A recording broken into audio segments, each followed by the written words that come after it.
Now, President Donald Trump has repeatedly asserted that U.S. strikes completely obliterated Iran's key nuclear enrichment facilities. But a new intelligence assessment reportedly shows that the strikes did not totally destroy the Tehran nuclear program, in fact only set it back by a few months. Reports said that the assessment was produced by the Defense Intelligence Agency, Pentagon's intelligence arm that is based on a battle damage assessment conducted by the U.S. Central Command after the U.S. strikes. Reports citing multiple people aware of the assessment claim that the U.S. strikes did not in fact destroy Iran's stockpile of enriched uranium, while over a dozen bombs were dropped on two of the nuclear facilities, Fordo and Natanz enrichment complex. They did not fully eliminate the sites, centrifuges and highly enriched uranium. According to the report, the strikes sealed off entrances to some of the facilities without destroying underground buildings. The assessment reportedly estimated that Iran's nuclear program was delayed less than 6 months. The White House press secretary, Caroline Leavitt, did not deny the authenticity of the assessment, but she added that it was flat out wrong and it was leaked despite being classified as top secret. Latest satellite images show that Iranian nuclear facilities, nearby buildings, an airport and a university all sustained damage from the airstrikes. Analysts said that if the assessment was based on satellite imagery, the extent of the damage to the deeply buried Fordo uranium enrichment facility would not necessarily be revealed. A report in Israeli media claimed that early Israeli intelligence assessment believes that the strikes set back Iran's nuclear program by several years, but did not completely destroy it. The report, citing an official, said that the Israeli assessment is constantly being updated and refined. These assessments are at odds with the statements of the president and high-ranking U.S. officials, including Defense Secretary Pete Hegseth. They have said the weekend strikes essentially eliminated Iran's nuclear program. On Tuesday, Trump administration told the UN Security Council that its weekend strikes on Iranian nuclear facilities had degraded Iran's nuclear program, short of Trump's earlier assertion that the facilities had been obliterated. So now to the representative of Israel. For more on this, our correspondent Susan Tehrani has sent us this report from New York. Let's listen to this. Scheduled United Nations Security Council meeting on Tuesday, the United States defended its strikes on Iranian nuclear facilities, saying the operation had, quote, effectively fulfilled our narrow objective to degrade Iran's capacity to produce a nuclear weapon. Acting U.S. Ambassador Dorothy Shea said the strikes were lawful under the UN Charter's right to self-defense and aim to reduce the threat Iran poses to Israel, the broader region, and international peace and security. President Trump has called the strikes a success, claiming that they had completely and totally destroyed Iran's key enrichment sites. The meeting marked the final scheduled briefing under Resolution 2231, which endorsed the 2015 Iran nuclear deal. That resolution, or whatever is left of it, and the legal framework supporting nuclear restrictions and inspections expires on October 18th unless extended. If no new agreement is reached, the rules limiting Iran's nuclear program and allowing UN monitoring will vanish. That's particularly alarming as Iran has already stopped cooperating with the International Atomic Energy Agency, known as the IAEA. And the IAEA says that it can no longer verify the nature of Iran's nuclear activities. UN Political Affairs Chief Rosemary DiCarlo said the goal of the nuclear deal remains unfulfilled. It was the first time Iran and Israel had a face-off at the UN since the ceasefire ended the 12-day war. Susan Tehrani reporting from New York for WION World is One. We also spoke to foreign policy experts and analysts on the situation in West Asia. Let's listen to this.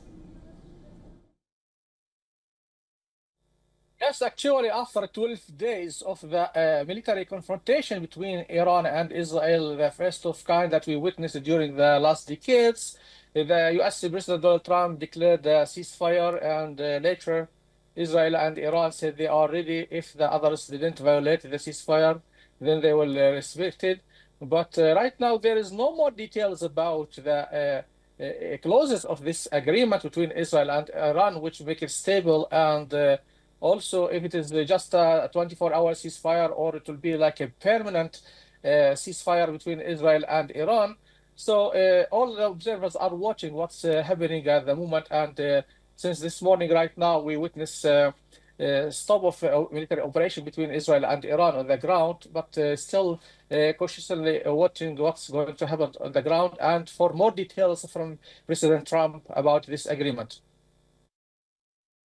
They have to target two major things. The first and foremost is the stockpile. As you mentioned, Iran has 400 kilos of 60% enriched uranium. That's what the IAEA has cautioned against, saying that this stockpile can turn into 9 or 10 nuclear weapons, atomic weapons, of course. But Iran says it has this stockpile intact, and it has already transferred it to a safe and secure place, undisclosed new enrichment facility.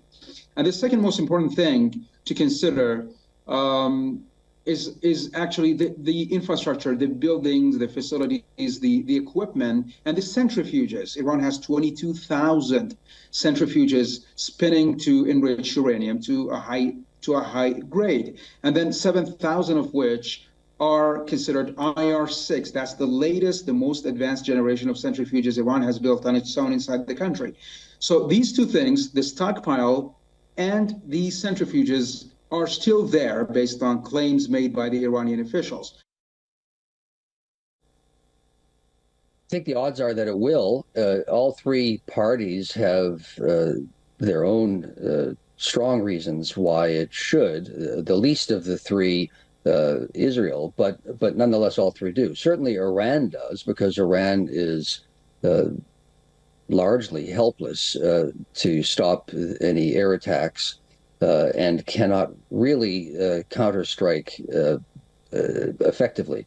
And were they to strike the United States more, that would probably invite the regime's destruction. So it's in their interest to maintain the ceasefire. The same for the United States. Donald Trump has touted for years that he doesn't want to get the United States involved in what he calls forever wars and so on, which is a laudable objective. And then he found himself drawn into this by Netanyahu and Israel. So he's tried to declare victory after this one strike. And then Israel, of course, doesn't want to suffer missile attacks. And reports are that it's starting to run out of munitions and targets. I don't believe that this potential, all this enriched uranium, but also other installations, because it's not only about the ingredient. Yes, it's also about a lot of installations. So I guess that partially that might be true, that they were moved to other locations. Iranians are perfect in mimicry. Yes, so they show something to the world. They are convincing that they are doing something in this location, and then we just for us to discover that it was a complete mimicry, and they have some other facilities. For 4 years already, the general assessment of experts was that nuclear capacity of Iran, nuclear facilities are extremely difficult to destroy, because they are so much dispersed. That's the one thing. They are deep down, yes. So it's even with bombs used by United States and Israel, I don't believe they could destroy everything. Well, what we have about the centrifuges and the enriched uranium is uncertainty. The Iranians have said that they've taken away, but I think they would say that in any event, whether it was beyond reach, destroyed, or whether they actually did take it away. On this network and elsewhere, I had advocated before the strikes for a raid by ground forces on the nuclear facilities, which would be the only way to deliver certainty as to the fate of the centrifuges and the uranium stockpile. That's higher risk than an airstrike. So what we're going to do, they went the low risk route, but the trade-off for that lower risk is you're going to have some uncertainty. So I think it's going to be a while before we know for sure. Israel has thoroughly penetrated Iran's security apparatus and nuclear program. Nuclear stuff emits radiation, so you can find it by driving around in cars with sensors, which is certainly not beyond the ability of Israel to do.